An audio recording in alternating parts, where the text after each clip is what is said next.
Bismillahirrahmanirrahim. Okay, bang, belum buka dah.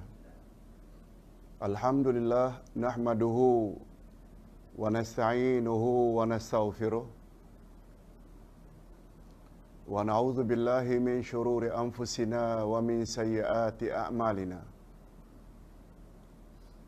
Man yahdihillahu fala mudilla lahu wa man yudlil fala hadiyalah. Asyhadu an la ilaha illallah wahdahu la syarika lah wa asyhadu anna Muhammadan abduhu wa rasuluh la nabiyya ba'dah. Allahumma salli wa sallim ala nabiyyina Muhammad wa ala alihi wa sahbihi ajma'in, amma ba'd. Hadirin dan hadirat serta para penonton yang saya hormati, Assalamualaikum warahmatullahi wabarakatuh. Alhamdulillah, kita bersyukur kehadirat Allah Azza wa Jalla. Berkat taufik Allah, kita saat ini sedang berada pada pertengahan bulan Ramadan atau masuk ke 10 yang kedua. Kalau tak salah hari ini hari yang ke-13 Ramadan. Mudah-mudahan sisa-sisa Ramadan kita dapat kita lalui dengan lancar dan dalam keadaan sihat walafiat.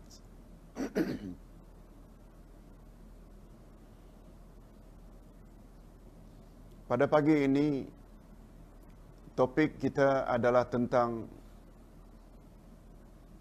syarat syahadat risalah.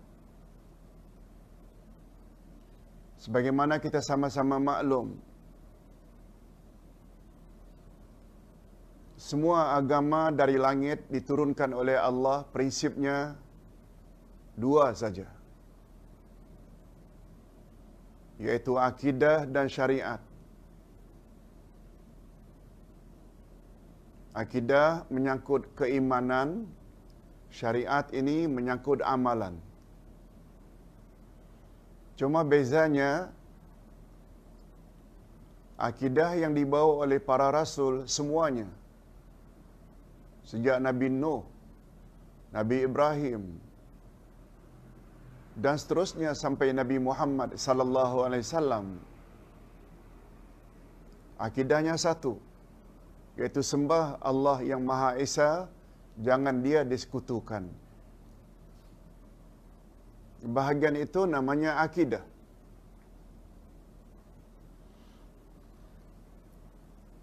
Tetapi cara mereka beribadat kepada Allah, sebab matlamat atau tujuan manusia dicipta oleh Allah agar mereka beribadat kepadanya. Sebagaimana kita sama-sama maklum, ayat 56 surat Az-Zariyat. A'udzubillahi minasyaitonirrajim. Wa ma khalaqtul jinna wal insa illa liya'budun.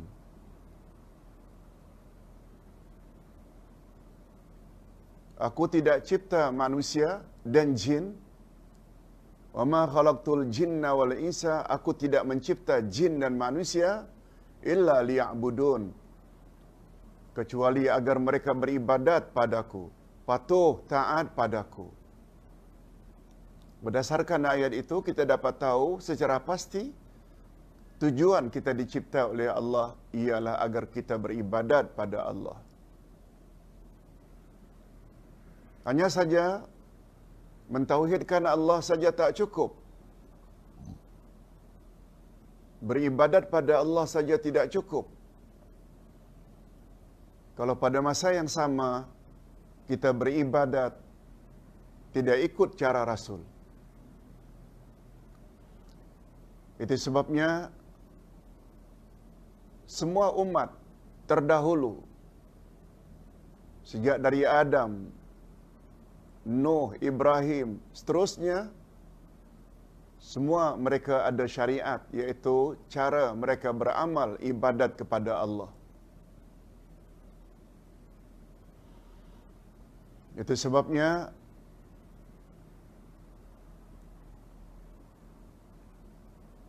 semua umat terdahulu memiliki dua kalimah syahadat. Syahadat yang pertama sama, asyhadu an la ilaha illallah, aku bersaksi tidak ada Tuhan yang berhak disembah melainkan Allah. Tapi syahadat yang kedua, karena mereka beribadat pada Allah ikut cara yang diajar oleh Rasul masing-masing, mereka akan sebut, mereka akan mention nama Rasul mereka pada syahadat yang kedua. Sebagai contoh, asyhadu an la ilaha illallah, demikian diajar oleh Nabi Nuh kepada umatnya. Tapi umat Nabi Nuh mesti sebut nama Nabi Nuh pada syahadat yang kedua. Wa asyhadu anna Nuhan Rasulullah. Aku bersaksi sesungguhnya Nuh itu Rasul Allah. Bukan untuk kita, tapi untuk umat Nabi Nuh. 1000 tahun kemudian datang Nabi Ibrahim. Syahadat pertama mereka sama dengan syahadat umat Nabi Nuh. Asyhadu an la ilaha illallah. Aku bersaksi tidak ada Tuhan yang berhak disembah melainkan Allah. Sebab Tuhan yang disembah tetap Tuhan yang sama, yaitu Allah. Tetapi cara mereka bagi umat Nabi Nuh, bagi umat Nabi Ibrahim, mesti ikut cara yang Nabi Ibrahim ajar. Oleh sebab itu mereka perlu mention, perlu sebut nama Ibrahim pada syahadat yang kedua. Wa asyhadu anna Ibrahim Rasulullah. Asyhadu an la ilaha illallah wa asyhadu anna Ismail Rasulullah. Demikian selanjutnya. Umat Nabi Musa, asyhadu an la ilaha illallah wa asyhadu anna Musa Rasulullah. Sekali lagi, itu syahadat bukan untuk kita ya. Kita umat Nabi Muhammad sallallahu alaihi wasallam, di situlah rahasianya. Mengapa syarat pertama rukun Islam? Rukun Islam yang pertama, kita mengaku mesti Allah saja yang kita sembah, asyhadu an la ilaha illallah. Dan yang kedua, kita kena mention dan sebut nama Nabi Muhammad, wa asyhadu anna Muhammadar Rasulullah. Kita hanya menyembah Allah, tidak kita sekutukan dengan satu apapun juga. Dan yang kedua, cara kita menyembah Allah mesti ikut cara yang telah dibimbing, diajar oleh Nabi Muhammad sallallahu alaihi wasallam. Sekali lagi, semua agama langit membawa dua kalimah syahadat. Ustaz ingin ulang balik ayat 38 dari surat Al-Baqarah. Yang Ustaz berkesimpulan, manusia, anak cucu Adam, bila tak faham tafsiran ayat itu, dia akan jadi insan yang tidak ada atau tidak tahu hala tuju. Kemana dia akan, apa yang patut dia lakukan dalam hidup. Kalau tak faham makna ayat tersebut. Ayat tersebut berbunyi, Qulna bitu minha jami'a fa imma ya'tiyannakum minni huda faman tabi'a hudaya fala khawfun 'alaihim wala hum yahzanun. Terjemahannya, kami berfirman, kata Allah, turunlah kamu semua dari syurga ini ke bumi. Kamu semua, maksudnya Iblis, Adam dan Hawa.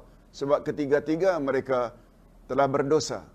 Dosa Iblis karena enggan sujud pada Adam. Dosa Adam dan Hawa karena melanggar larangan Allah, mendekati pokok larangan. Lalu apa kata Allah yang maha adil? Kelak pasti akan datang kepadamu petunjukku. Jadi makhluk insan asal daripada Adam dan Hawa.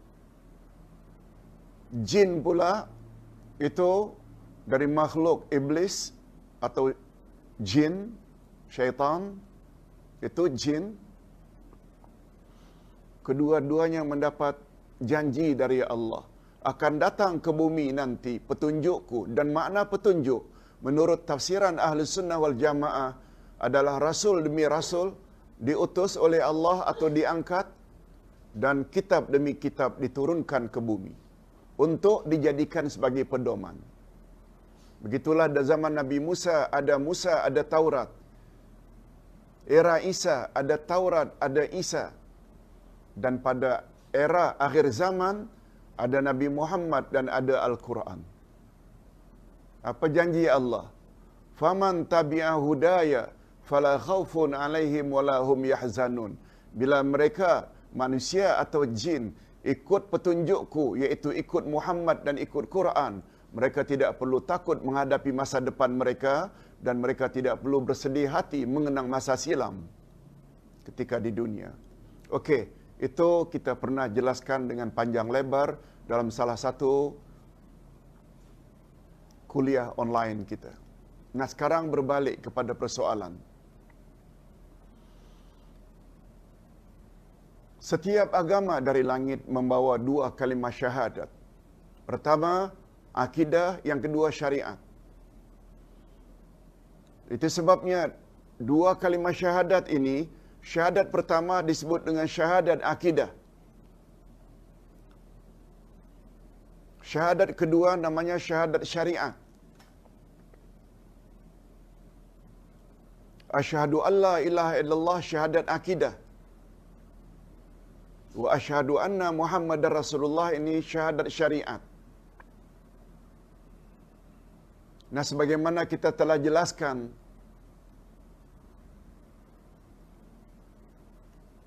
beberapa hari yang lalu,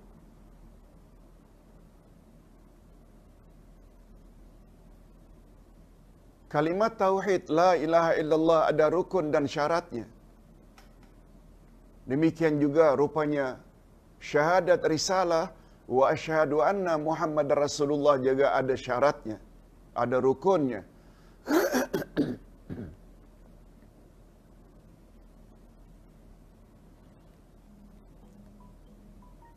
Kalimat tauhid rukunnya ada dua, nafi dan isbat. Kalimat tauhid la ilaha illallah ada 7 syarat. Untuk syahadat risalah pula ada 4 syaratnya. Atau dengan istilah lain ada 4 rukunnya. Para ulama selalu menggunakan istilah, apakah dengan istilah rukun atau syarat. Untuk syahadat risalah wa asyhadu anna Muhammad Rasulullah ada 4. Okey, sekarang kita mula bincang 4 syarat atau 4 rukun syahadat risalah. Syahadat iaitu pengakuan kita, asyhadu, aku bersaksi. Naunnya syahadat, penyaksian. Pertama sekali, rukun atau syarat wa asyhadu anna Muhammadar Rasulullah adalah yang pertama, tasdiquhu fi kulli ma akhbara bihi. Tasdiquhu fi kulli ma akhbara bihi. Bagi jemaah yang ada kitab Akidah Ahlus Sunnah wal Jamaah jilid 1, boleh lihat muka surat 61. Halaman 61. Pembahasan kita sampai halaman 68. 7 atau 8 halaman. Pembahasan pagi ini insya-Allah. Syarat atau rukun kalimat syahadat atau syahadat risalah wa asyhadu anna Muhammad Rasulullah adalah tasdiquhu fi kulli ma akhbara bihi, yaitu membenarkan segala perkhabaran yang datang dari Nabi Muhammad sallallahu alaihi wasallam. Tasdik dari perkataan membenarkan. Semalam kita sudah bahas tafsir ayat terakhir dari surat Al-Kahfi, yaitu ayat 110. Kita ada sebut semalam, bahawa Allah Subhanahu Wa Taala suruh Nabi Muhammad sallallahu alaihi wasallam mengatakan pada umatnya, terutama bagi mereka yang kafir, yang ingkar, tak percaya kepada Nabi Muhammad. Sebab orang-orang kafir mendakwa, kalau Muhammad itu memang Rasulullah, utusan Allah, mengapa Allah tidak angkat dari kalangan malaikat? Malaikat. Semalam kita dah jelas mengapa Rasulullah untuk membimbing manusia juga adalah manusia. Sebab malaikat makhluk gaib, macam mana hendak dijadikan sebagai pedoman atau role model? Dia tidak kahwin, dia tidak makan, tidak minum, dan lain-lain. Itu sebabnya Rasul untuk membimbing manusia juga adalah manusia.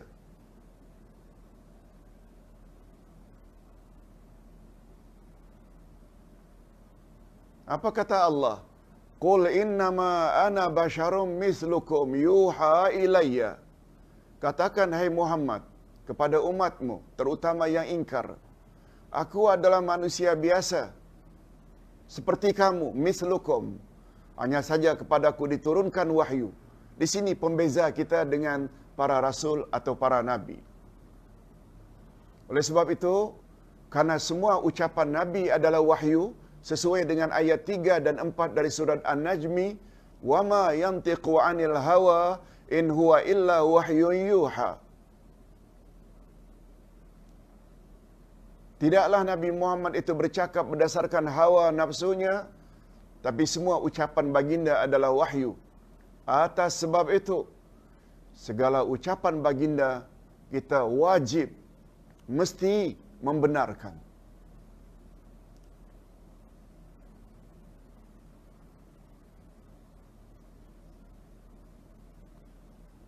Sebab semua nabi termasuk Nabi Muhammad sallallahu alaihi wasallam, mereka adalah maksum, tak pernah salah, tak pernah silap, tak pernah keliru. Itu sebabnya kata imam kita, Imam Asy-Syafi'i, bila pendapat aku bercanggah atau bertentangan dengan hadis Nabi yang sahih, maka campak olehmu pendapatku ke tembok dan ambil hadis Nabi yang sahih. Lihat, secara tersirat, imam kita, Imam Asy-Syafi'i pun mengakui bahawa beliau tidak maksum. Yang maksum hanya Rasulullah. Komen Imam Malik ketika berada di samping kuburan Nabi. Apa kata Imam Malik? Semua pendapat manusia kita boleh terima, boleh tolak, kecuali manusia yang ada dalam kuburan ini, sambil menunjuk kuburan Nabi Muhammad sallallahu alaihi wasallam. Allahu akbar. Diriwayatkan bahawa Imam Malik adalah Imam Madinah, hidup di kota Madinah. Luar biasa penghormatannya terhadap baginda. Diriwayatkan bahawa Imam Malik bila berjalan-jalan di Madinah, beliau tidak pakai slipper, beliau tidak pakai kasut. Ketika ditanya mengapa Tuan Syekh berjalan ke mana-mana tanpa selipar, tanpa kasut, tanpa sendal,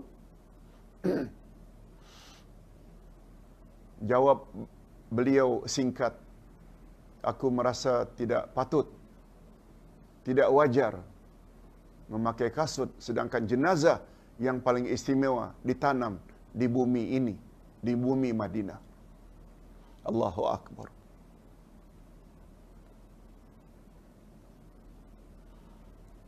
Itu sebabnya mengapa Abu Bakar As-Siddiq, As-Siddiq bukan nama beliau, itu gelaran.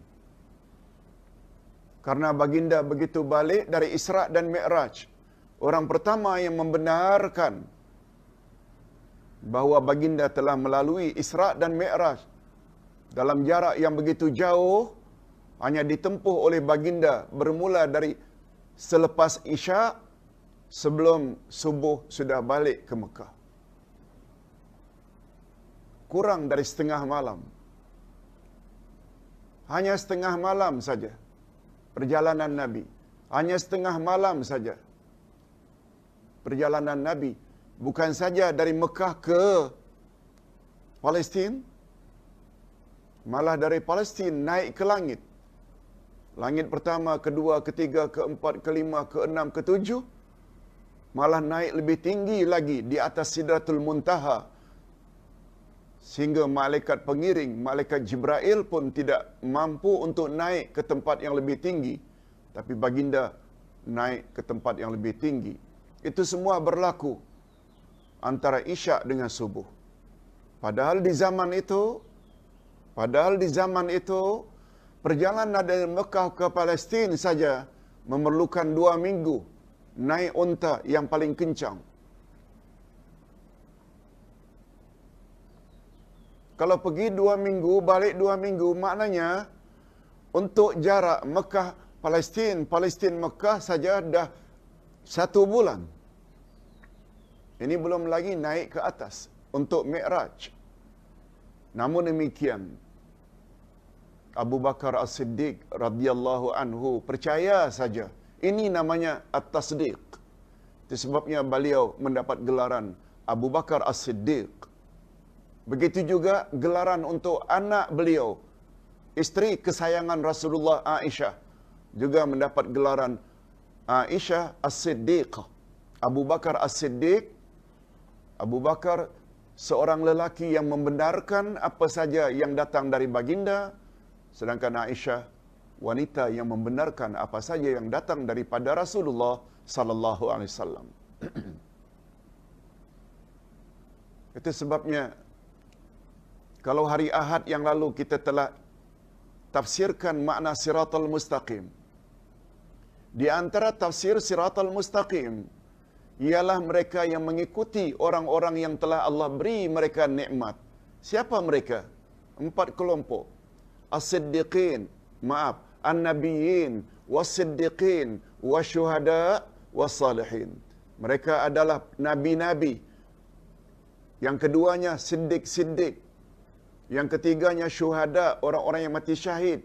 Yang keempat orang-orang saleh.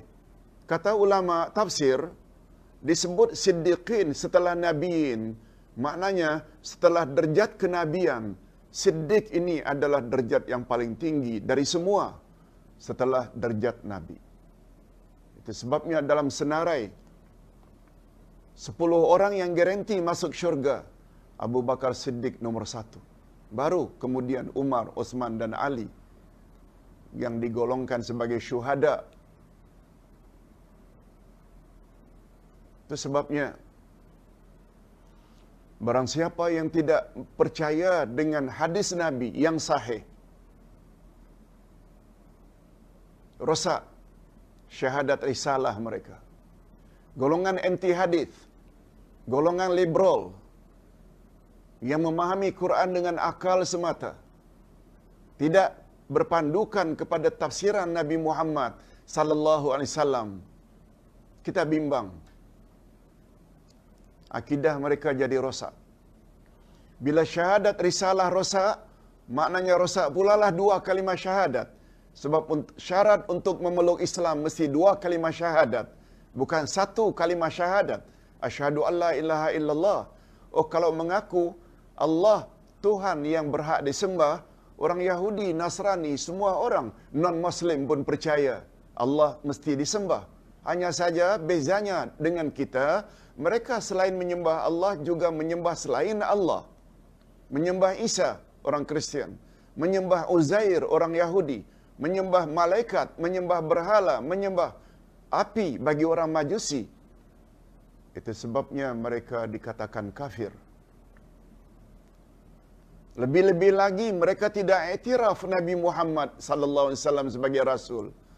Oleh sebab itu, walaupun mengaku Allah Tuhan mereka yang mencipta mereka, mengadakan segala-gala hajat dan keperluan mereka, tetapi andai kata Nabi Muhammad sallallahu alaihi wasallam tidak diakui, belum Islam lagi mereka. Dan sebabnya rukun Islam yang pertama mengucap bukan 1 tapi 2 kalimah syahadat, asyhadu an la ilaha illallah wa asyhadu anna Muhammadar Rasulullah. Itu sebabnya mengapa salat, puasa, zakat, haji, keempat-empat ibadat ini berada di bawah 2 kalimah syahadat. Apa sebab? Sebab kamu beribadat mesti lillahi ta'ala itu kehendak asyhadu an la ilaha illallah. Syarat kedua, agar semua ibadat kita diterima, kita mesti beribadat ikut cara Nabi Muhammad sallallahu alaihi wasallam. Jangan lupa, esok kita akan bawa satu lagi ilmu. Apa maksud mengikuti Rasulullah? Yang dipanggil dengan ittiba' atau al-mutaba'ah. Mengikut Rasulullah itu ada berapa jenis? Esok kita akan jelaskan. Ada 6 jenis. Okey. Jadi berbalik kepada persoalan. Syarat syahadat risalah wa asyhadu anna Muhammad Rasulullah yang pertama, tasdiquhu fi kulli ma akhbara bihi. Kita kena benarkan saja apa yang baginda telah khabarkan. Walaupun menurut akal kita tidak logik, tidak rasional. Jangankan pergi dari Mekah ke Palestin, Palestin naik ke langit.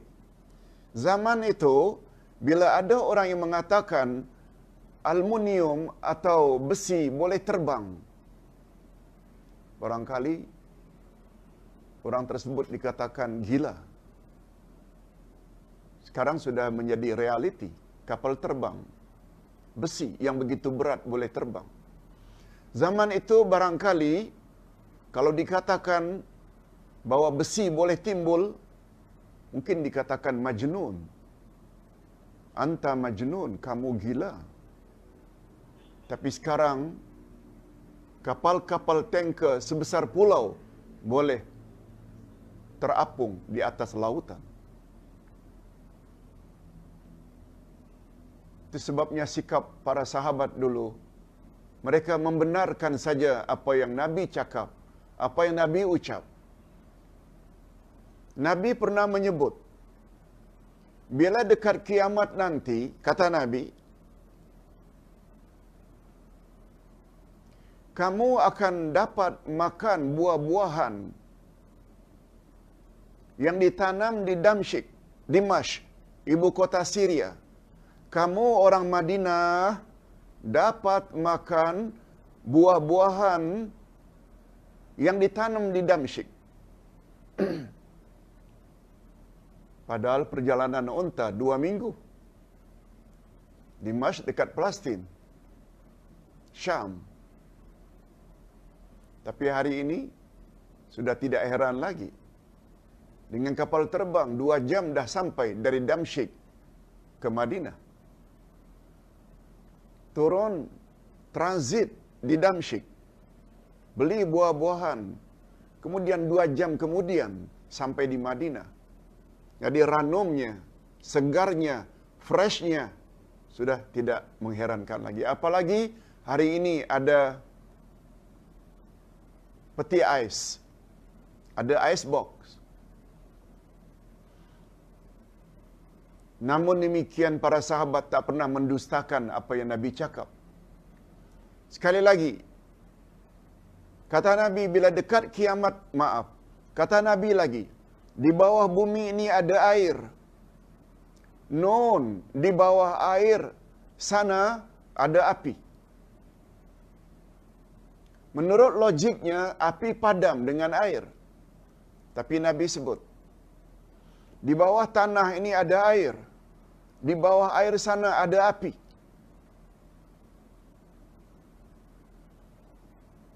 Bagi kita hari ini, sudah tidak heran lagi, terutama orang Malaysia, bila lalu di pesisir Terengganu akan nampak dari laut keluar api, karena ada petrol di bawahnya. Itu sebabnya bila kita lihat tafsir surat Al-Fil, tarmihim bihijaratim min sijil. Burung ababil melempar tentera bergajah. Yang dibawa oleh burung ababil, 1 di paruhnya, 2 dipegangnya dengan kakinya, hanya sebesar kacang tanah saja. Jadi hancur macam peluru, macam pelor, macam peluru. Bila terkena saja batu tersebut langsung macam peluru tembus sampai ke bawah. Nah, bila ditanya dari mana batu itu diambil oleh burung, burung tersebut bukan datang dari langit, tapi burung tersebut ababil muncul dari dasar laut. Ini memperkuatkan lagi makna di lautan sana, di bawah sana ada api. Zaman itu ketika baginda Rasul sallallahu alaihi wasallam menyebut, walaupun belum ditemukan sebagaimana hari ini, mereka tidak pernah mendustakan. Ini yang dimaksudkan dengan tasdiquhu fi kulli ma akhbara bihi.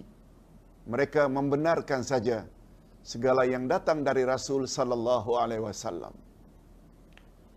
Itu sebabnya kalau Nabi menyebut tidak ada satu pun penyakit yang turun dari langit kecuali bersamanya turun pula obat. Kecuali mati. Mati saja tidak ada obatnya. Idza jaa ajaluhum la yastakhiruna sa'atan wa la yastaqdimun. Bila ajal tiba, kematian, dia tidak boleh diundurkan atau dimajukan walau sesaat. Yang itu tidak ada obat. Tapi semua penyakit ada obat. Termasuk wabak yang kita alami saat ini. Ada obat, jangan kata tidak ada obat. Hanya saja obatnya belum ditemui, bukan tak ada. Ada. Berapa banyak? 10-20 tahun yang lalu ada penyakit-penyakit yang belum ditemui obatnya, tapi hari ini sudah ditemui. Pokoknya apa saja yang dikatakan oleh Nabi sallallahu alaihi wasallam, percaya saja. Ikutilah jejak langkah Abu Bakar As-Siddiq. Jangan terlalu gunakan logik sebagaimana dakwaan golongan Mu'tazilah yang lebih dahulukan akal daripada nas Quran dan sunnah Nabi. Mu'tazilah inilah yang nama barunya liberal.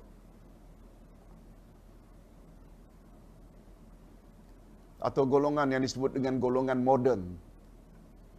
Tidak. Bila bercakap dengan agama, kita mesti patuh dengan apa kata Allah dan apa kata Rasul, sebab ucapan-ucapan itu tidak pernah bercanggah dengan akal pada hakikatnya. Baik, kita berpindah kepada syarat yang kedua. Syarat yang kedua ialah ta'atuhu fi kulli ma amara bihi. Taati saja Rasul terhadap apa saja yang baginda suruh. Taati saja. Taat maknanya patuhi saja. Jangan bangkang.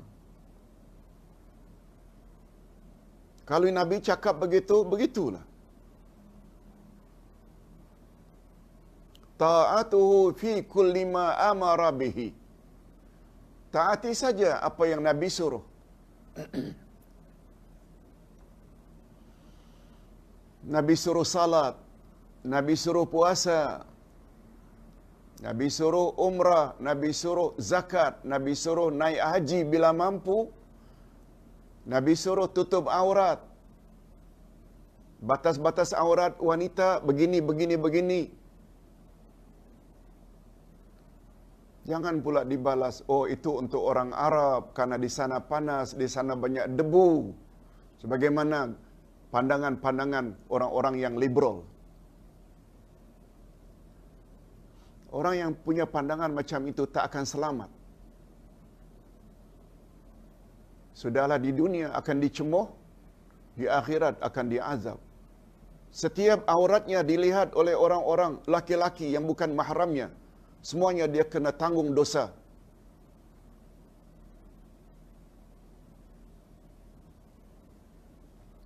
Ini maksudnya, taati saja apa yang Nabi suruh. Nah, kita sambung dengan yang ketiga sekali sebab dia berkaitan. Yang ketiga, walijtinabu ma naha anhu wa zajar. Yang ketiga, jauhi saja apa yang baginda larang. Jauhi saja apa yang baginda tegah. Ustaz jelaskan sekaligus 2 dan 3 ini sebab dalam bahasa Arab taat itu ada 2. At-ta'atu fil Islami naw'an. Taat dalam istilah Islam ada 2. Fi'lun wa tarkun. Fi'lun wa tarkun. Fi'il maknanya buat, tarkun tinggalkan.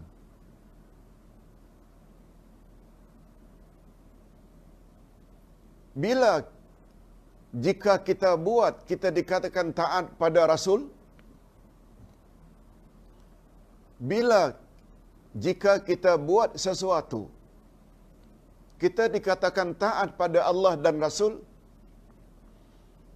Bila yang kita buat itu apa yang Allah dan Rasul suruh. Dan bila jika kita tinggalkan sesuatu, kita juga dikatakan taat Allah dan Rasul. Jika yang kita tinggalkan itu apa yang dilarang oleh Allah dan apa yang dilarang oleh Rasul. Ini makna taat itu ada 2. Buat suruhan, jauhi larangan.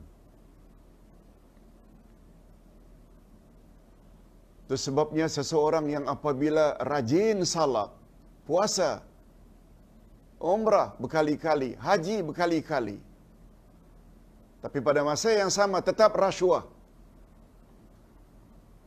Anak rajin salat, puasa, baca Quran, tapi meninggi suara pada mak bapa, itu sangat dilarang oleh Allah.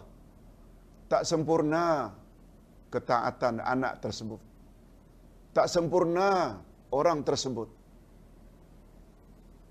Salat, puasa, zakat, haji, umrah, tapi tetap mendedahkan aurat di khalayak ramai. Padahal mendedahkan aurat itu dilarang. Suruhan buat, larangan tidak ditinggalkan. Tak sempurna Islamnya.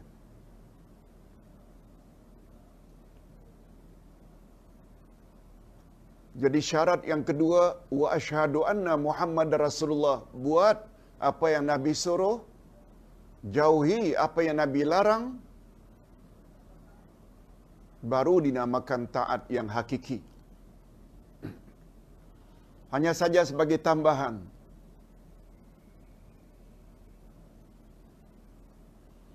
yang namanya dosa atau maksiat itu dalam Islam, bila kita langgar larangan Allah sajakah? Ustaz ulang. Yang namanya maksiat, yang namanya dosa, dia terbatas kepada kita langgar larangan Allah dan Rasul sajakah? Atau juga termasuk kita tidak laksanakan perintah Allah dan Rasul? Jawabnya dua-dua. Bukan saja berzina, minum arak, berjudi itu dosa sebab datangnya dalam bentuk larangan. Jangan berjudi, jangan berzina, jangan minum arak. Betul? Tapi juga adalah dosa. Allah suruh salat, kita tak salat. Allah suruh tutup aurat, kita tutup aurat. Allah suruh keluarkan zakat bila cukup haul dan nisab, kita tak keluarkan zakat. Itu juga adalah dosa. Jangan batasi yang namanya maksiat atau dosa itu hanya terbatas karena kita melanggar larangan-larangan Allah. Juga adalah dosa bila kita tidak buat suruhan Allah dan suruhan Rasul. Malahan, jangan terkejut. Jangan kaget kalau Ustaz katakan tidak buat suruhan Allah, tidak buat suruhan Rasul, dosanya adalah lebih besar daripada melanggar larangan Allah dan Rasul. Saya tidak katakan melanggar larangan Allah dan Rasul itu tidak dosa. Dosa. Cuma bila kita bandingkan, kita compare, mana lebih besar dosa? Tidak buat suruhan ke atau langgar larangan? Contoh, mana besar dosanya? Minum arak ke atau tidak salat? Jawabnya tidak salat, dosanya lebih besar dari minum arak. Sekali lagi, Ustaz tidak bermaksud minum arak itu halal. Tetap dosa, cuma tidak compare saja. Sebab banyak persepsi masyarakat Islam tersalah dalam hal ini. Salah.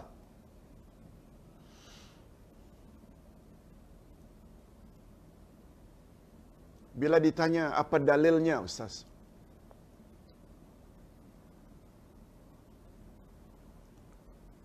Tadi kita ada sebut berdasarkan ayat 38 dari surat Al-Baqarah. Iblis, Adam dan Hawa diusir oleh Allah dari syurga turun ke bumi. Itu sebabnya jin dan manusia kedua-duanya adalah makhluk bumi. Malaikat makhluk langit.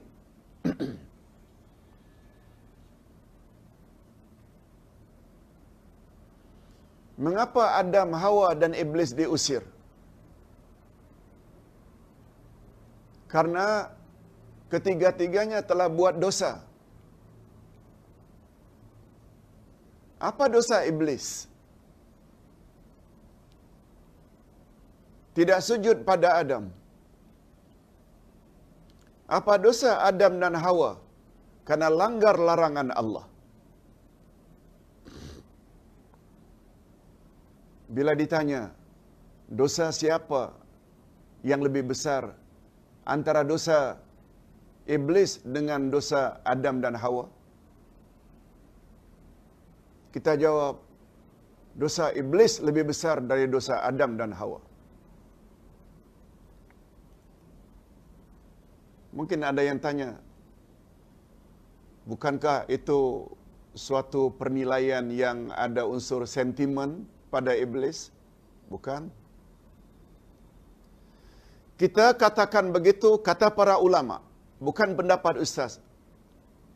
Kata para ulama, motif Iblis tidak mau sujud beza dengan motif Adam dan Hawa melanggar larangan. Motifnya berbeza.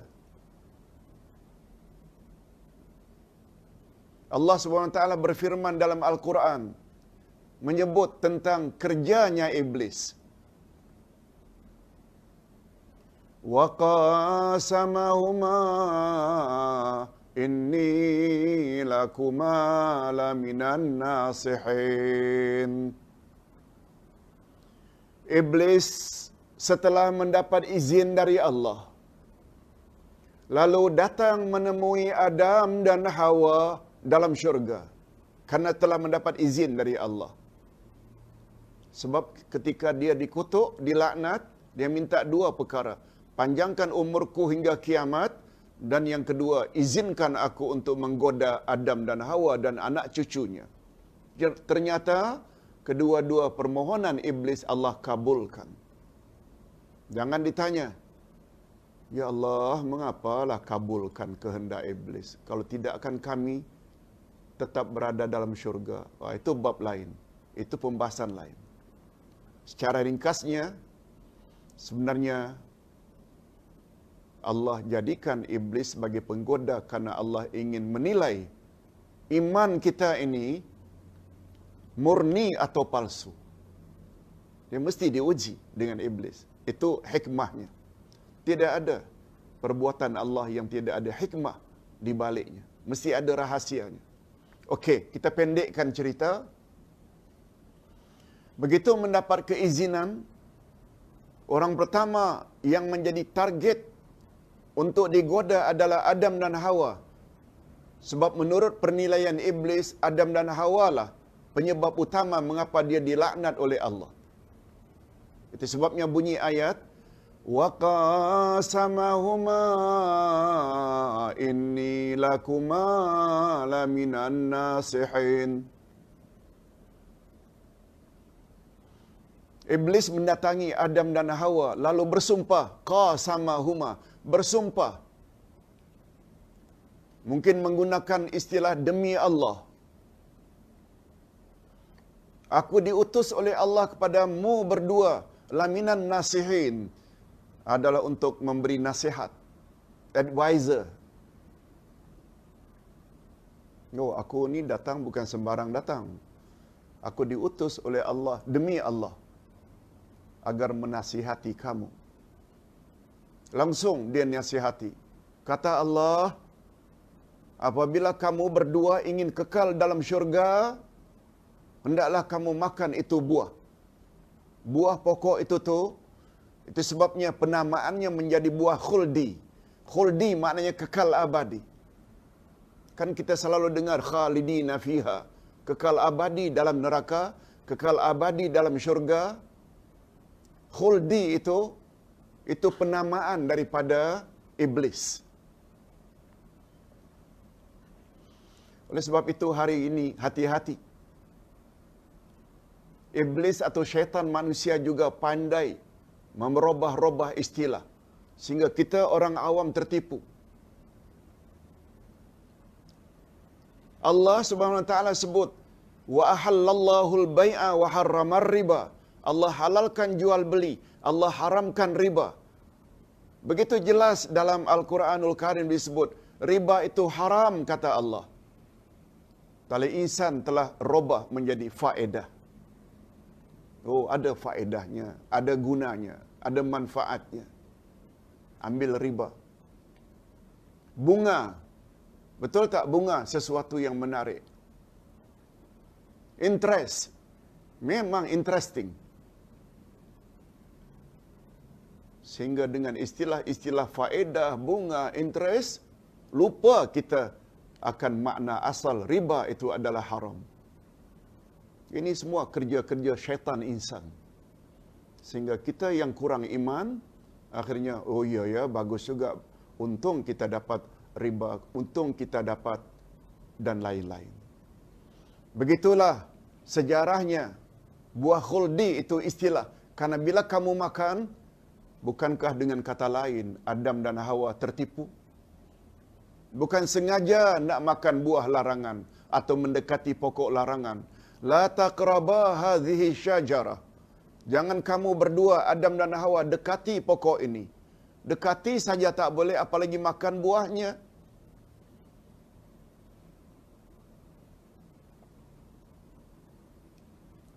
Iblis tipu dengan cara begitu sambil bersumpah. Jadi ringkasnya, Adam melanggar larangan bukan atas kehendaknya, tapi Adam dan Hawa ditipu. Itu sebabnya, begitu mereka berdua makan buah larangan, langsung Allah lucut pakaian syurganya. Pakaian syurganya dilucut oleh Allah. Dan dalam keadaan malu, mereka ambil daun-daun dalam syurga untuk ditutup aurat mereka. Begitu diceritakan dalam Al-Quran. Tapi motif iblis tidak sujud pada Adam bukan tertipu, tapi karena sombong, takabur. Itu sebabnya Allah sebut dalam Al-Quran, Qulna bitu minha jami'a. Maaf. Wa idh qala rabbuka lil malaikati isjudu li Adam. Ingatlah ketika Allah berfirman, sujudlah kamu semua kepada Adam. Semuanya sujud, illa iblis, kecuali iblis. Iblis saja tidak mau sujud. Lalu apa kata Allah? Aba wastakbara. Iblis enggan dan dia takabur. Wa kana minal kafirin. Itu sebabnya dia termasuk golongan yang kafir, ingkar. Disebut motif iblis itu enggan sujud adalah takabur. Itu sebabnya begitu Allah Subhanahu Wa Taala tanya, "Ma mana'uka an tasjud idza amartuk?" Apa sebab kamu tidak mau sujud ketika aku perintah tadi? Lihat tu perintah tadi, amartuk. Coba dengar apa jawab iblis. Bukannya insaf, bukannya takut dengan teguran Allah, dia jawab pula, dia cabar Allah. Ana khairum minhu. Aku kan lebih baik dari dia, Adam itu. Khalaqtani min nar wa khalaqtahu min tin. Kau cipta aku dari api, sedangkan dia kau cipta dari tanah. Tabiat api itu kan tinggi, tanah pula rendah dan dipijak-pijak. Mengapa yang tinggi mesti sujud kepada yang bawah, yang rendah? Lihat kesombongan. Ini yang Ustaz maksudkan motif. Adam melanggar larangan adalah karena tertipu. Motif iblis tidak mau sujud adalah sombong. Atas dasar ini, kata para ulama, orang yang apabila tidak buat suruhan, ada unsur sombong di dalam dirinya. Tapi bila manusia melanggar larangan, biasanya motifnya tertipu, ikut nafsu, digoda oleh syaitan. Atas sebab itu, para ulama menyimpulkan, tidak buat suruhan dosanya lebih besar daripada terlanggar larangan, karena motifnya berbeza. Semua kita tahu, atuk dan nenek kita Adam dan Hawa, begitu ditegur oleh Allah dengan lucutkan pakaian syurga, langsung mereka berdua mohon pada Allah, Rabbana zalamna anfusana wa illam taghfir lana wa tarhamna lanakunanna minal khasirin. Oh Tuhan kami mengaku kami telah berbuat aniaya terhadap diri kami. Sekiranya Engkau tidak ampunkan kami, sudah tentu kami termasuk orang-orang yang merugi. Iblis tidak. Begitu ditegur makin sombong, makin sombong, makin sombong. Sampai pada akhirnya, setelah dilaknat dan dikutuk oleh Allah, apa kata iblis? Engkau tidak kutuk, aku kutuklah. Tapi aku minta dua perkara. Panjangkan umurku hingga kiamat, dan yang kedua, izinkan aku untuk menggoda Adam dan Hawa dan anak cucunya. Atas sebab inilah ulama berpendapat, tidak buat suruhan jauhi, tidak buat suruhan dosanya lebih besar. Itu sebabnya, bapak-bapak dan ibu-ibu, ini nasihat ikhlas dari Ustaz. Jangan terlalu bangga kalau anak kita dapat BA, PhD, MBA dari luar negara.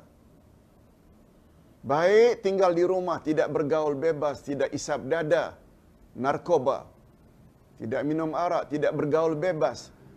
Tapi pada masa yang sama juga tidak salat, tidak tutup aurat, tidak puasa.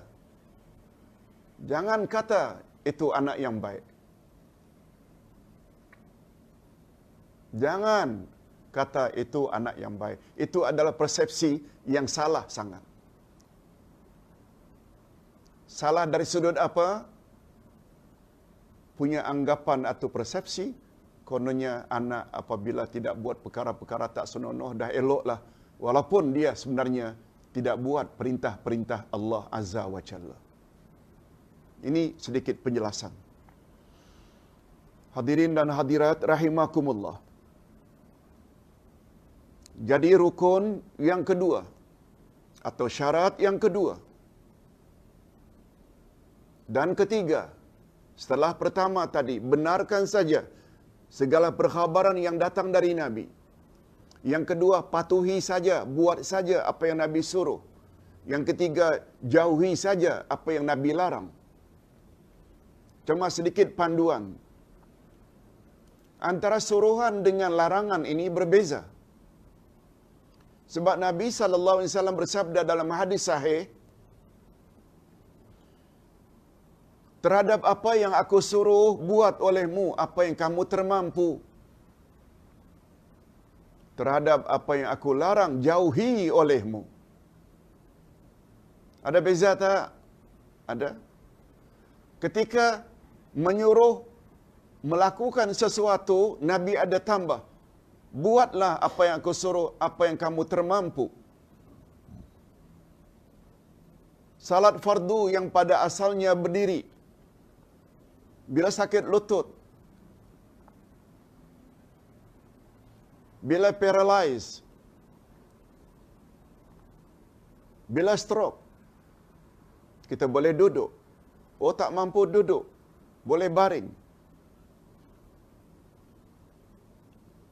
Ini nanti kita akan bahas 2 hari yang akan datang. 2 hari lagi yang akan datang, topik kita adalah azimah dan rukhsah. Azimah itu hukum asal, rukhsah hukum kelonggaran. Lusa insya-Allah kita akan bahas dengan panjang lebar. Itu sebabnya bagi orang yang salat, kalau mereka salat di atas kursi, jangan dihina. Memang ada kebolehan dalam agama. Orang yang sakit, dia ingin puasa juga. Tapi sehari demi sehari, semakin merudum. Semakin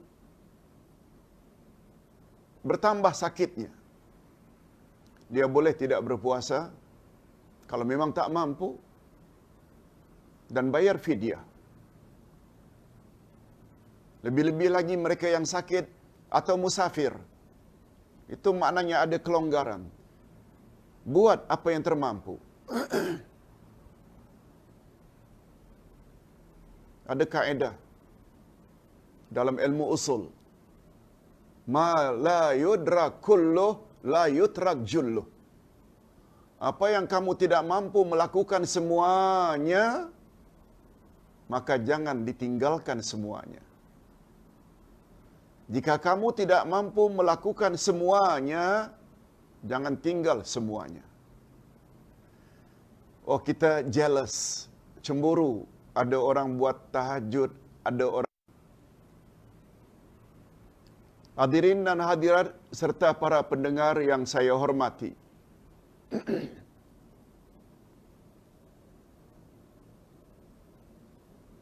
Kita jelas ada orang yang salat tarawih ayatnya panjang-panjang. Kita tak hafal. Kita boleh baca ayat pendek. Malah tak baca ayat pun yang dipanggil dengan surah atau ayat lazim, itu hanya sunat. Oh, dia hafal, kita tak hafal. Lalu kita bentang Al-Quran di atas stand untuk kita baca. Untuk salat-salat sunat seperti tarawih. Tak jadi masalah. Ini yang dimaksudkan.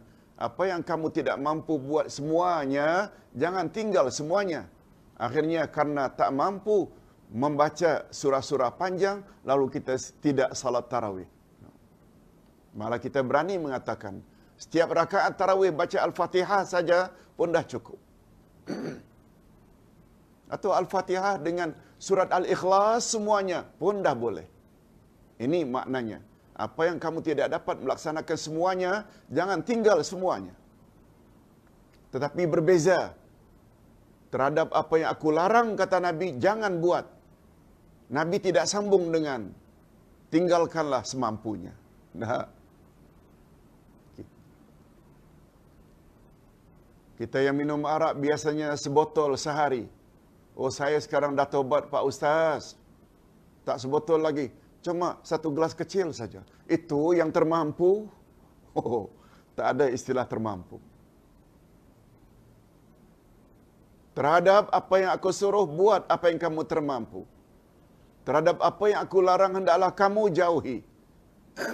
Nah, kita sampai sekarang syarat yang keempat, terakhir. Pertama, benarkan apa saja yang Nabi khabarkan. Yang kedua, patuhi saja, buat saja apa yang Nabi suruh. Yang ketiga, jauhi saja apa yang Nabi larang. Dan yang keempat, ini kadang-kadang agak sensitif bagi setengah umat Islam. Apa dia? Allah na'budallaha illa bima syara'. kita jangan beribadat pada Allah kecuali sebagaimana yang telah ditetapkan oleh baginda. Beribadat pada Allah, jangan beribadat pada Allah kecuali kalau ingin beribadat juga mesti ikut cara yang telah digariskan oleh Rasulullah sallallahu alaihi wasallam. Alla na'budallaha illa bima syara'. Apa yang Nabi syariatkan? Apa kata Nabi?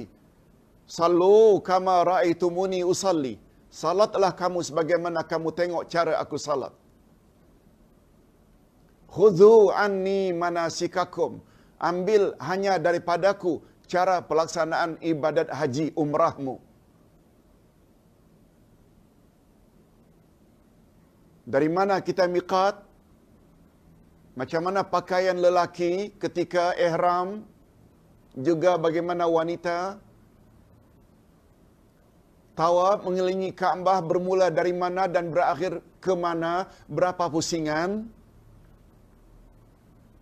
Sa'i, Safa, Marwah, berapa mundar-mandir? Melontar jamarat dengan batu berapa biji dan batu sebesar apa? Wukuf di Arafah, berapa hari bulan? Kesemuanya itu mesti ikut Nabi Muhammad sallallahu alaihi wasallam. Itu maksudnya. Dengan kata lain, jangan buat bid'ah dalam urusan agama. Lebih-lebih lagi dalam bab ibadat. Malah mendakwa pula dengan penambahan sana sini sesuatu ibadat. Kononnya ibadatnya menjadi lebih sempurna. Salah sangat. Anggapan macam itu menunjukkan tidak mantap dua kalimat syahadatnya. Itu sebabnya rukun Islam dimulai dengan dua kalimat syahadat. Lambang akidah kita. Mentauhidkan Allah, ikut Rasulullah. Itu didahulukan. Dalam sejarah, Nabi mantapkan ini makan masa 12 tahun. Baru kemudian tahun yang ke-13 ada ibadah salat. Baru 2 tahun kemudian baru ada puasa, zakat, haji. Semuanya itu adalah setelah mantap dua kalimat syahadat. Yaitu asyhadu alla ilaha illallah wa asyhadu anna Muhammad Rasulullah. Nah, bahagian ini pula lah, minta maaf kalau Ustaz katakan umat Islam Nusantara kurang beri perhatian. Coba tengok apa yang kita sebut beberapa hari yang lalu. Rukun la ilaha illallah, syarat la ilaha illallah. Hari ini pula syarat Muhammad Rasulullah. Sesuatu yang apabila tidak memenuhi rukun dan syarat, apa hukumnya? Tidak sah. Yang penting pengajarannya, ibadat kita boleh mengakibatkan terbatal. Sebagaimana kita dah jelaskan dengan panjang lebar. Ingat ya, hadirin dan hadirat, keringkasan tafsir ayat 110 Al-Kahfi, Ustaz dah masukkan tadi malam untuk kita rujuk. Dan syarat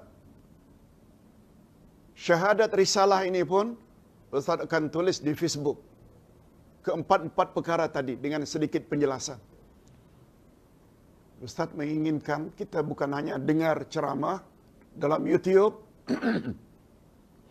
tapi kita juga ada pegangannya. Salin kalau perlu dan beri, edar-edarkan kepada anak, cucu dan kawan-kawan supaya manfaatnya lebih banyak. Share dengan kawan-kawan. Kalau kita yang menjadi penyebab orang lain itu tahu, kita juga akan dapat pahala. Sebab Nabi Muhammad sallallahu alaihi wasallam bersabda, "Ad-dalu ala khairin kafa'ilih." Ustaz pernah baca hadis ini dan ini hadis sahih. Ustaz pernah dipanggil untuk ceramah di Qatar.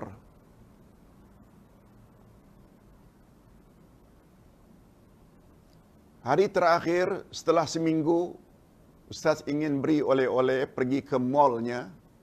Di mall itu terpampang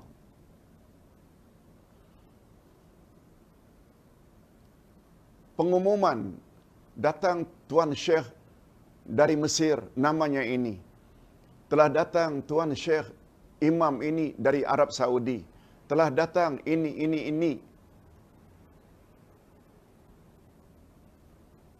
Mereka akan berceramah di Masjid Anu dengan topik Anu. Dan bahagian bawah dari pengumuman ini ditulis hadis tadi. Ad-dalu ala khairin kafa'ilih. Barang siapa yang memberitahu kepada orang lain, yang menunjuki orang lain sesuatu perbuatan, maka dia akan mendapat sama dengan dia berbuat sendiri. Maksudnya, dengan pengumuman tersebut, setiap orang pergi mall tengok. Taruhlah ada 100 orang tertarik untuk hadir. Akhirnya mereka pergi ceramah-ceramah tersebut. Yang menulis pengumuman itu sebagai pendorong orang itu pergi karena tahu, karena dia yang beritahu, yang menulis itu dapat 100 orang yang dapat pahala itu, dia terima semuanya. Ini antara lain juga dalil. Pertanyaan jemaah semalam kalau tak salah, atau 2 hari yang lalu. Perlukah kita hadiah Fatihah kepada Rasulullah? Ustaz jawab, tidak perlu. Lalu Ustaz bawa satu hadis. Siapa yang mengajar seseorang suatu kebaikan, lalu orang yang diajarnya itu melakukannya, maka dia yang mengajar orang tersebut dapat pahala sama betul dengan orang yang melaksanakannya dengan tidak dikurangi sedikit pun. Siapa yang mengajar sesuatu yang tak elok, dosa, lalu orang yang diajarnya, umpamanya mengajar sihir, black magic dan lain-lain, melaksanakan kejahatan itu, maka dia juga dapat dosa sama dengan dosa orang yang melakukan dosa dengan tidak dikurangi sedikit pun. Ditambah dengan hadis ini, ad-dalu ala khairin kafa'ilih. Orang yang menganjurkan akan sesuatu akan dapat pahala sama dengan orang yang melaksanakannya. Oleh sebab itu, dari mulut siapa kita tahu Al-Fatihah? Mula-mula yang mengajar kita Fatihah adalah Rasulullah kepada para sahabat Abu Bakar, Umar, Utsman, Ali dan lain-lain. Lalu mereka sahabat sebarkan lagi kepada tabi'in, kepada tabi'in, kemudian sampai hari ini. Yang mengajarnya adalah Rasulullah. Coba fikir dengan logik. Di mana perlunya hadiah lagi untuk Rasulullah? Automatically baginda akan dapat segala kebaikan yang beliau telah sampaikan pada umat. Semuanya tertumpu kebaikan itu untuk Nabi Muhammad sallallahu alaihi wasallam. Oleh sebab itu amalan orang-orang kita ila hadratin Nabi sallallahu alaihi wasallam Al-Fatihah sebenarnya tidak ada asas sama sekali. Lihat buku Fiqhus Sunnah oleh Said Sabiq. Beliau ada ulas bab ini. Berbalik kepada persoalan. Nah, karena masa hanya ada 20 minit lagi dan Ustaz 11.30 mesti menuju ke suatu tempat, ada hal yang perlu Ustaz jelaskan atau Ustaz kerjakan, dapat izin untuk pergi ke suatu tempat. Jam 12 mesti berada di suatu tempat. Jadi Ustaz akan berhenti pada jam 11.30 tepat, insya-Allah. Oleh sebab itu, sebagaimana yang Ustaz buat pagi tadi, kesimpulan pelajaran semalam, insya-Allah petang nanti Ustaz juga akan kirim pada Facebook kesimpulan pelajaran kita pada hari ini. Ustaz kira cukup sampai di sini dulu, mudah-mudahan ada manfaatnya. Wabillahi taufik wal hidayah. Wassalamualaikum warahmatullahi wabarakatuh. Papa jawab singkat dulu sini. Banyak tak? Okay, tak apa. Papa dah cakap tadi macam itu. Okeylah.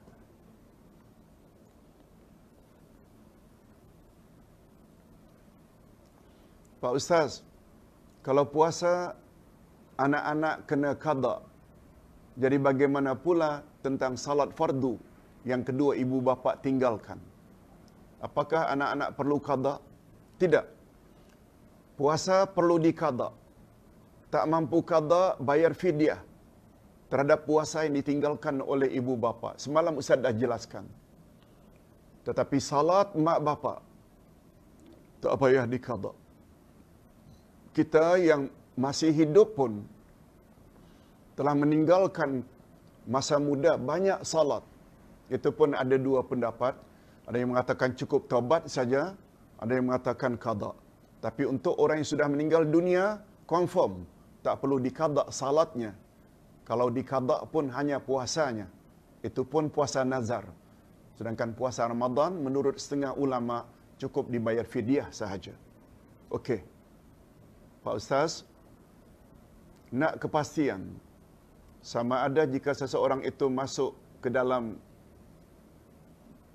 ingin kepastian jika seseorang itu masuk ke dalam badan bukan melalui rongga tetapi melalui bahagian lengan, umpamanya suntikan macam dekat hospital, batalkah puasa mereka? Jazakallahu khair Ustaz. Jawabnya, segala yang masuk bukan melalui rongga tidak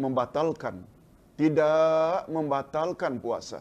Seperti umpamanya injection, suntikan atau yang seumpama dengan itu, bukan dari rongga, maka tidak batal puasanya. Ustaz,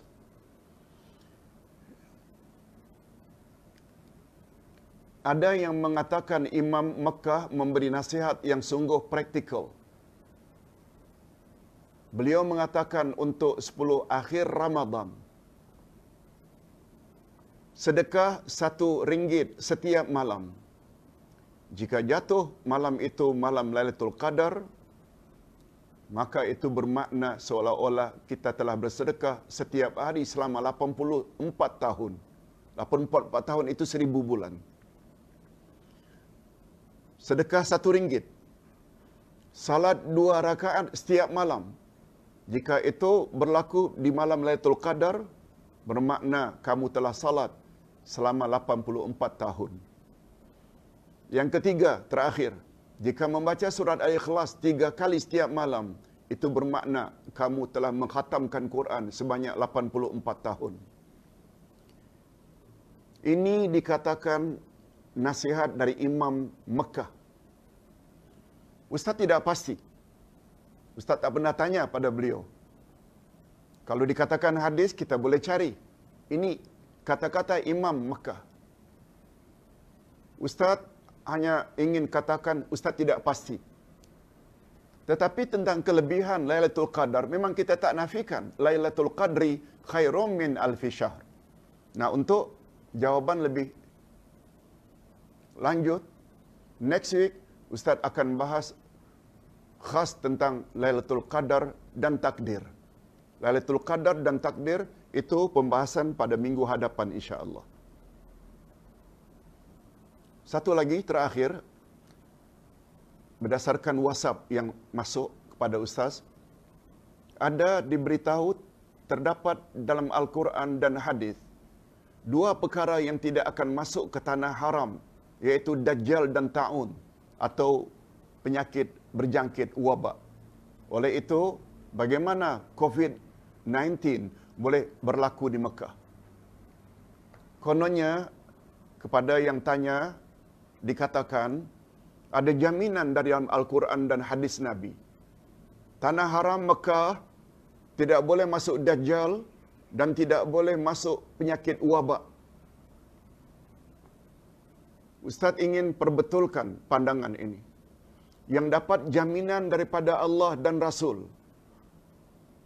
Yang lebih tepat menurut jaminan daripada Rasul sallallahu alaihi wasallam. 2 tanah haram Mekah dan Madinah tak boleh dimasuki oleh Dajjal dan tidak terdapat mana-mana dalil atau hujjah. Kononnya Mekah dan Madinah tidak boleh dilanda oleh wabak. Bila kita lihat sejarah, sejak di zaman Abu Bakar lagi, pada tahun 18 Hijriah. Betul tak tahun itu Abu Bakar sebagai khalifah? Oh, wabak melanda Madinah, Makkah. Sampai 25,000 meninggal dunia. Begitu juga pada tahun 300. Begitu juga sebenarnya wabak telah turun. Zaman dahulu lebih dahsyat dari sekarang.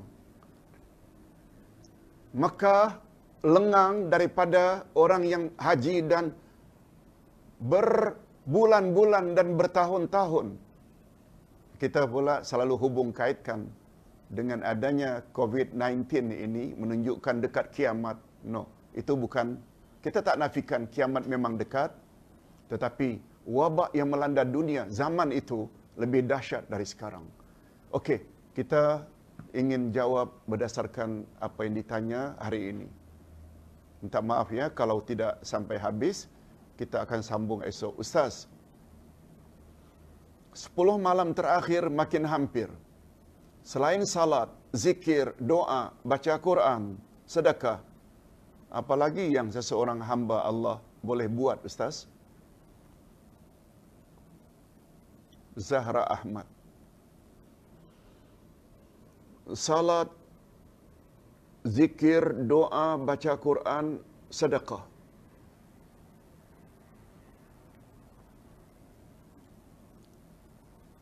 Sebenarnya amal saleh sangat banyak dalam ajaran Nabi Muhammad sallallahu alaihi wasallam, tak terkira banyaknya. Hanya saja 10 Ramadan yang terakhir itu salah satu yang dianjurkan sangat oleh Nabi sallallahu alaihi wasallam adalah i'tikaf. Mungkin bahagian itu kalau dia dilanjutkan lagi PKP ini, lockdown, barangkali kita tidak boleh i'tikaf. Sebab syarat i'tikaf mesti dalam masjid. I'tikaf mesti dalam masjid. Atau surau.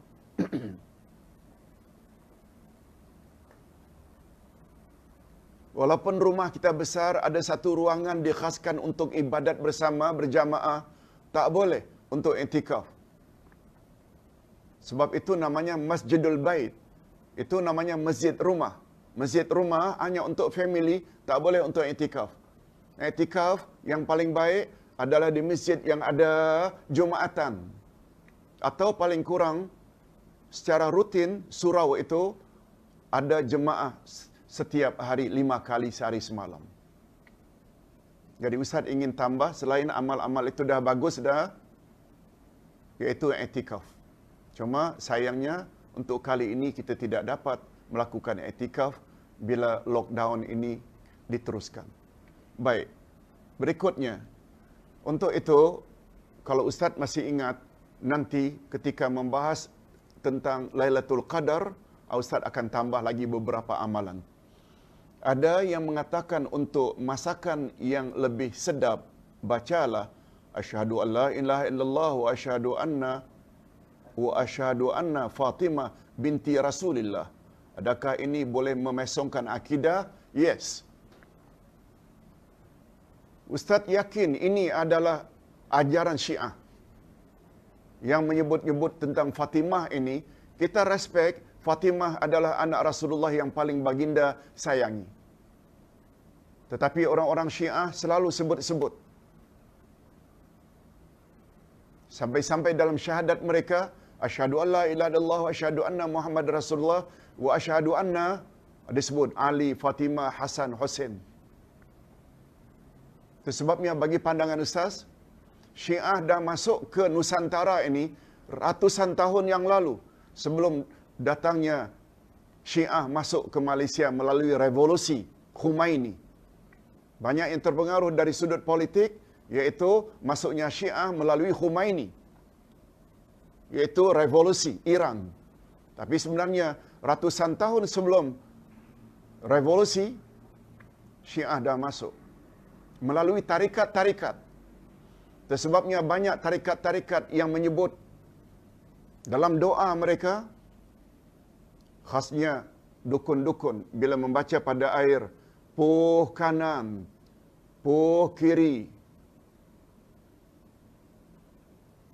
berkat kederat, Sayyidina Ali, disebut Ali, Fatimah, semuanya itu unsur-unsur Syiah yang masuk ke Nusantara sejak ratusan tahun yang lalu. Itu sebabnya mengapa ajaran Arqam itu diharamkan oleh Jakim. Karena di dalam syahadat yang diajar ada menyebut Ali, Fatimah, Hasan dan Husin. Ustaz bimbang yang mengajar ini, bila tidak sedap ini, makanan hendaklah dibaca asyhadu alla ilaha illallah wa asyhadu anna Fatimah pula. Oh, bahaya. Bahaya. Akidahnya jadi rosak. Saya tidak tanya Ustaz, kitab syarat syahadat risalah yang dibincangkan Dr. Abdullah Yasin ini ada jual ke? Kalau ada, saya tidak beli. Masjid Mukmin Pek Macang. Ada. Sila layari Ustaz punya Facebook dan kontak number tersebut. Ada beberapa orang yang Ustaz dah nasihatkan supaya layan siapa yang minta dikirim. Tak ada masalah. Silakan. Buku tersebut masih ada stoknya. Nama bukunya Akidah Ahlus Sunnah wal Jamaah Jilid 1. Ini dia. Akidah Ahlus Sunnah wal Jamaah Jilid 1. Ustaz, bagaimana kalau kita baca surah dalam salat sunat dengan guna handphone? Contoh, waktu tahajud. Karena waktu itu tiada gangguan talian. Okey. Hadirin dan hadirat, kalau ulama sepakat mengatakan kita boleh baca Quran yang kita bentangkan dengan stand, Ustaz juga dapat fatwa dari seorang ulama. Kita juga boleh baca Quran kecil. Sekedar kita lipat-lipat ini, dia tidak sampai membatalkan salat kita. Umpamanya, pegang, kita baca. Sekedar pergerakan ini tidak membatalkan. Sebab ada satu kaedah, segala pergerakan dalam salat demi kesempurnaan salat tidak membatalkan salat. Oleh sebab itu, satu juga yang disebut, kita pegang handphone, kemudian kita hanya tekan atau scroll, itu semua tidak membatalkan. Dengan ringkasnya, boleh hukumnya kita salat membaca surah dari handphone. Tidak ada masalah. Cuma sebagai tambahan, yang Ustaz tidak setuju dan juga tidak setuju oleh banyak ulama di Timur Tengah. Imam baca Quran, kita semak melalui handphone. Sebab ini bercanggah dengan firman Allah. Wa idza quri'al Qur'an fastami'u lahu wa ansitu la'allakum turhamun. Bila Quran dibaca, hendaklah kamu dengar dan kamu diam. Bukan semak. Dengar dan diam. Assalamualaikum, kata Abdul Jalil Osman. Adam, Hawa dan Iblis diusir dari syurga. Soalan saya, adakah syurga yang dijanjikan Allah nanti sama dengan syurga yang disebut dalam ayat 38 Al-Baqarah? Hadirin dan hadirat, masalah syurga ini urusan Allah. Cuma kata ulama tafsir, syurga itu dia berada di langit.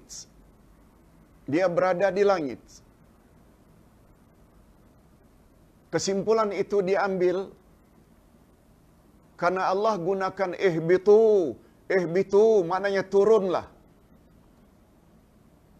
Bila menggunakan istilah turunlah bermakna mesti dari atas.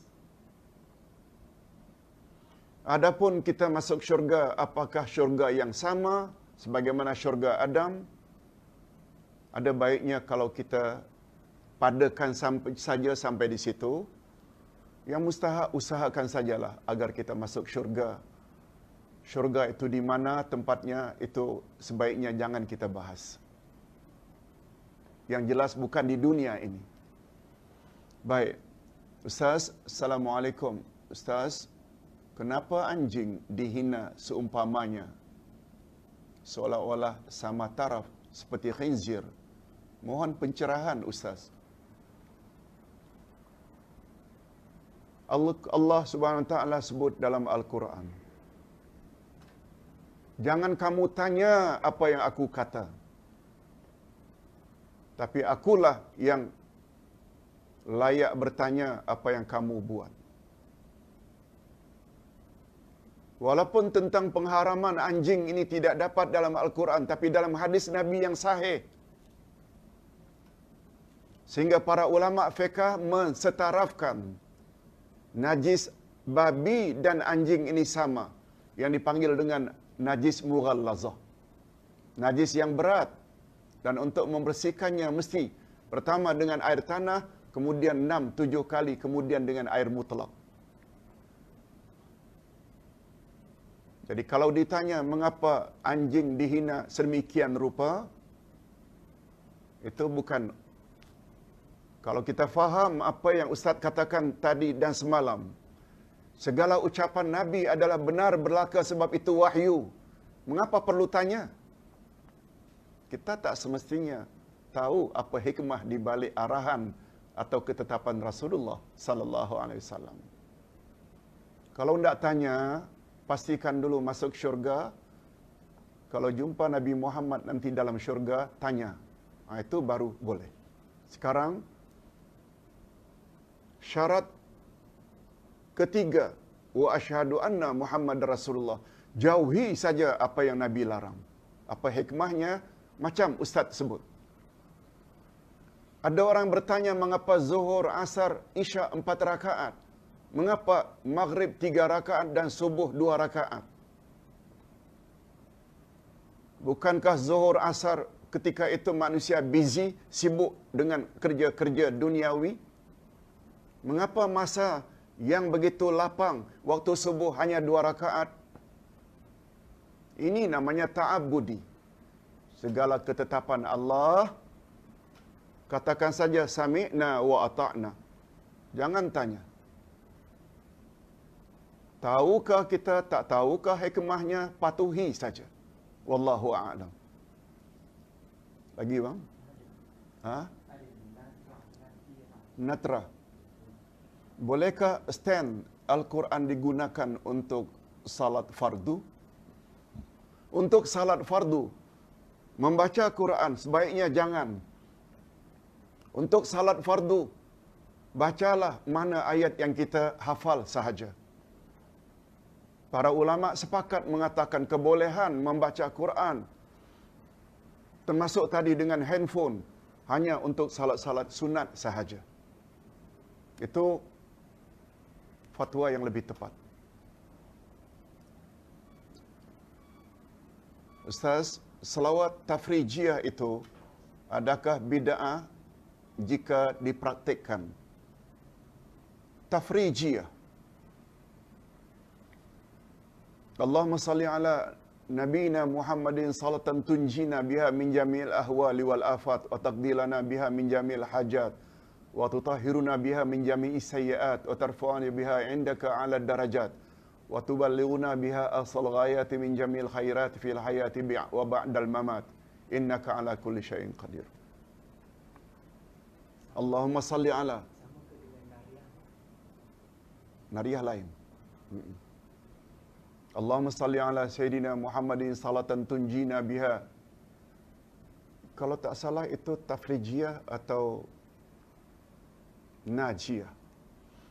Kalau yang dimaksudkan oleh penanya ini, Lili Luqman, selawat yang Ustaz baca ini, itu telah dibahas oleh ulama di Timur Tengah, antara lain oleh Syekh Abdul Aziz bin Baz, Mufti Arab Saudi, Allah yarhamu. Kata beliau, tidak salah. Yang macam itu tu boleh. Sebab semuanya menggunakan istilah Allahumma salli ala Sayyidina Muhammadin salatan tunjina biha. Ya Allah, berilah selawat ke atas Nabi Muhammad sallallahu alaihi wasallam dengan selawat tersebut. Dengan selawat tersebut. Biha itu bisalah. Biha itu maknanya kita bertawasul dengan selawat.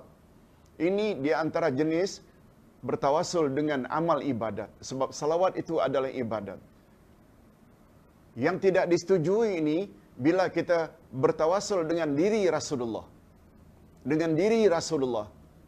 Setelah baginda wafat, lalu kita bertawasul kepada Allah dengan diri atau kedudukan Rasulullah. Tidak.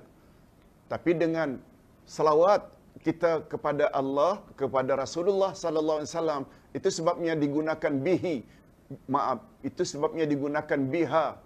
Salawat itu muannas, feminin, bukan bihi. Bihi itu adalah untuk diri Nabi Muhammad sallallahu alaihi wasallam. Hadirin dan hadirat, Ustaz mohon diri sebab sudah jam 11.30, setengah jam, kemudian jam 12 Ustaz mesti ada di suatu tempat, ada keperluan yang sangat mustahak. Sampai di sini dulu, mudah-mudahan ada manfaatnya. Soalan-soalan yang berbaki itu Ustaz akan cuba jawab esok insya-Allah, atau kalau Ustaz sempat. Tapi Ustaz kira lebih baik Ustaz jawab melalui ini daripada Ustaz jawab, sebab itu hanya dapat faedah orang berkenaan saja bila Ustaz type nanti dalam balas. Segala yang baik yang Ustaz dah sampaikan berdasarkan Quran dan Sunnah itu adalah datangnya dari Allah. Segala silap salah atau tersilap kata itu dari kekurangan Ustaz sendiri. Wabillahi taufiq wal hidayah. Wassalamualaikum warahmatullahi wabarakatuh.